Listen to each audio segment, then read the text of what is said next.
Mes amis, Jésus était-il gentil et tolérant? Et nous, est-ce qu'entendrons un chrétien cool, c'est bien, mais faut-il faire attention? Puis nous verrons comment le proverbe français « mieux vaut prévenir que guérir » prend tout son sens dans la Bible et dans la vie chrétienne. Alors mes amis, Jésus était-il gentil? Est-ce que le mot gentil est utilisé dans la Bible, dans la parole de Dieu, dans chaque version où elle a été imprimée? Selon certains historiens, derrière l'image de Jésus était doux et humble de cœur, eh bien, l'Église aurait occulté un homme de Nazareth plus politique, un révolté, qui rêve de renverser l'ordre établi, de mettre fin à la domination romaine. Les évangiles gardent la trace de quelques-unes de ces tirades les plus violentes et virulentes à l'intention des pharisiens et des gens qui n'écoutent pas la parole de Dieu et ne la mettent pas en pratique. Je suis venu jeter un feu sur la terre, Luc 12, 49. Ou encore, je ne suis pas venu apporter la paix, mais le glaive. Le glaive, c'est l'épée. Amen.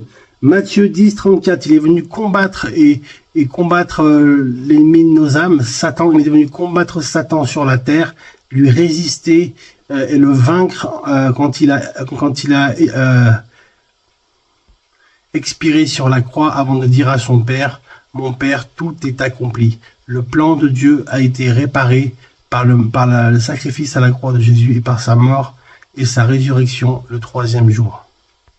Ou encore, Jésus a dit, « Je ne suis pas venu apporter la paix, mais le glaive, comme je l'ai dit. » Certains épisodes rapportés par les apôtres sont aussi révélateurs de la sévérité dont il fait preuve. L'apôtre Saint Jean rapporte que, par exemple, l'expulsion des vendeurs du temple de Jérusalem par Jésus. Le temple, c'était une ruine, il n'avait pas été encore reconstruit, et donc les marchands s'étaient appropriés les lieux pour vendre, pour faire du commerce.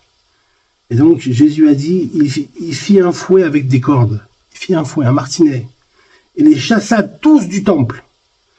En disant, ainsi que les brebis et les bœufs, il jeta par terre la monnaie des changeurs de monnaie, renversa leur comptoir et dit aux pharisiens de Colombe, « Enlevez cela d'ici, cessez de faire de la maison du Seigneur, de la maison de mon Père, une maison de commerce et de brigands. » Lorsqu'on est blessé, il est humain d'attendre des excuses d'autrui pour avancer, pour que son cœur soit plus léger, le fardeau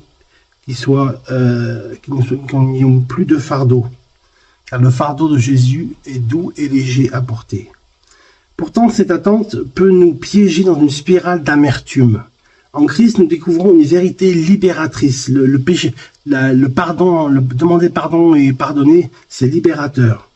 Notre guérison ne dépend pas de ce que les autres disent ou font, mais de la manière dont nous répondons à nos blessures. Comme le dit une pensée, même si le serpent s'excuse après de nous avoir mordus, le poison reste en nous. Nous devons seuls chercher l'antidote, chercher la face de Dieu. Cet antidote, c'est Jésus qui nous guide vers une guérison spirituelle et émotionnelle complète, indépendamment des actions des autres. Il faut reconnaître qu'on est blessé. La guérison commence par une prise de conscience, reconnaître notre douleur et identifier son origine. Trop souvent, nous tentons d'ignorer, de refouler nos blessures par peur de paraître faibles.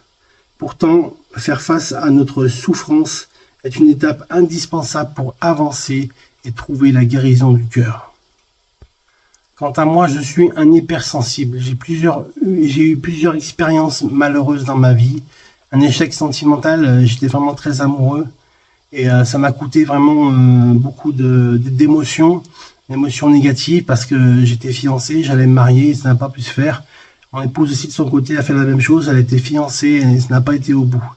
Parfois, c'est pas la première personne que l'on rencontre qui est la bonne, mais le Seigneur fait toutes choses bonnes en son temps et rien ne lui échappe. Il est pas gentil le Seigneur, mais il est bon et compatissant à notre égard. Et ce que sa parole dit, sa main l'accomplit toujours. Amen. Parfois, il faut des mois et des années pour s'en remettre. Un échec sentimental, une grosse blessure. Et donc, très jeune, j'ai dû faire face à des problèmes psychiatriques dû à mes un choc émotionnel au service militaire aussi. J'ai eu un fort choc émotionnel. J'étais un jeune chrétien converti, rempli d'amour et de zèle de l'évangile. Et donc j'étais parti pour évangéliser mon régiment. J'avais des problèmes de santé déjà quand je suis né. J'ai failli ne jamais naître, comme je vous l'ai dit. Ma maman était stérile. Et donc, je suis un miracle, un miraculé de Dieu. Car Samuel en hébreu, ça veut dire Dieu exauce, Dieu répond.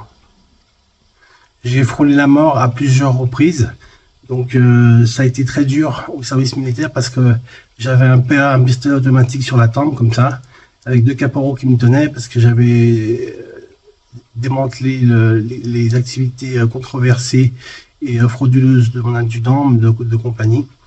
C'est un jeune de mon église qui m'a sauvé la vie. Et puis après récemment, j'ai eu une intoxication au lithium parce que je suis bipolaire. Donc j'avais 2,87 par micromole par litre de sang. J'étais surdosé et j'avais des vertiges, des vomissements, j'avais de la diarrhée, de la forte diarrhée. Et le Seigneur m'a vraiment gardé à chaque fois. Et la dernière fois que j'ai été dans le coma, le Seigneur m'a montré toute ma vie. J'ai vu défiler toute ma vie, de ma naissance, de mes 4 ans, l'âge de la raison, jusqu'à cette année-là, en 2024. Et là, j'ai pris conscience que j'avais perdu du temps. J'avais péché contre Dieu, j'avais péché contre moi, contre ma famille, contre ma femme. J'ai demandé pardon à ma femme, à ma famille. Et Dieu m'a vraiment montré qu'il fallait que j'annonce l'évangile, que je franchisse le cap, que je saute l'obstacle du qu'en dira-t-on, de mes péchés, de ma culpabilité, de mon jugement, et que je devienne un enfant de Dieu et que je serve le Seigneur comme je peux. Et ça a été confirmé par plusieurs personnes, et c'est vrai que depuis 2 ans bientôt, je suis stagiaire de ce service que je rends pour Jésus. Je sers Jésus de tout mon cœur. Vous voyez, je chante, je vous encourage. Jésus m'a dit que j'encouragerais beaucoup de personnes. Je vais continuer mon message. Alors, comment j'ai guéri de mes blessures sans attendre des excuses de ceux qui m'ont interpellé, de ceux qui m'ont agressé et qui ont porté atteinte à mon intégrité physique et morale. Lorsqu'on est blessé, il est humain d'attendre des excuses pour avancer. Pourtant, cette attente peut nous piéger dans une spirale d'amertume. En Christ, nous découvrons une vérité libératrice. Notre guérison ne dépend pas de ce que les autres disent ou font, mais de la manière dont nous répondons à nos blessures. La vérité, c'est que tu n'as jamais été en relation avec Dieu, parce que dès lors que tu marches à ses côtés, dès lors que tu marches avec Dieu, tu es transformé de grâce en grâce et de victoire en victoire. Tu n'es plus jamais seul. Lorsqu'on entretient une véritable relation avec le Seigneur, l'harmonie qui doit y régner occupe tellement nos pensées que nous cherchons une seule chose, à lui être agréable et à l'adorer, le louer et l'adorer, et aussi, et bien sûr, lui plaire à Dieu. Il vaut mieux obéir à Dieu qu'aux hommes. Amen. Je ne sais pas avec qui tu es réellement en relation, mon ami, mais cherche la véritable intimité avec le Seigneur au lieu de prendre soin du péché en voulant être gentil avec tout le monde et cool. Voici la définition du mot gentil du dictionnaire Larousse. Le nom que les Juifs et les premiers chrétiens donnaient aux personnes étrangères à leur religion. Gentil. Un gentil, une gentille, elle est agréable à voir par sa délicatesse, son charme, il ou elle est mignon ou mignonne. Un gentil visage, quelqu'un d'aimable, complaisant, plein de bons sentiments à l'égard d'autrui. Mes amis, nous sommes dans le monde, mais nous ne sommes pas du monde. Nous ne devons pas être semblables au monde, mais ressembler à Christ. Car marcher avec le Seigneur est d'abord un acte personnel. Autrement dit, nous vivons uniquement pour honorer Dieu et servir le Seigneur. Nous sommes encore dans le monde dans le seul but de l'amener à Christ, d'amener le monde à Christ, mais attention à ne pas nous méprendre en le faisant. Ne pas goûter aux choses du monde, mais rester dans le secret de notre cœur et donc pratiquer les bonnes choses de Dieu. Il ne faut pas perdre de vue l'objectif, car il est très fréquent que nous oublions la finalité, le ciel, amen. Un jour mes yeux verront Jésus. Restons focus sur Dieu, restons gentils, mais servons le Seigneur.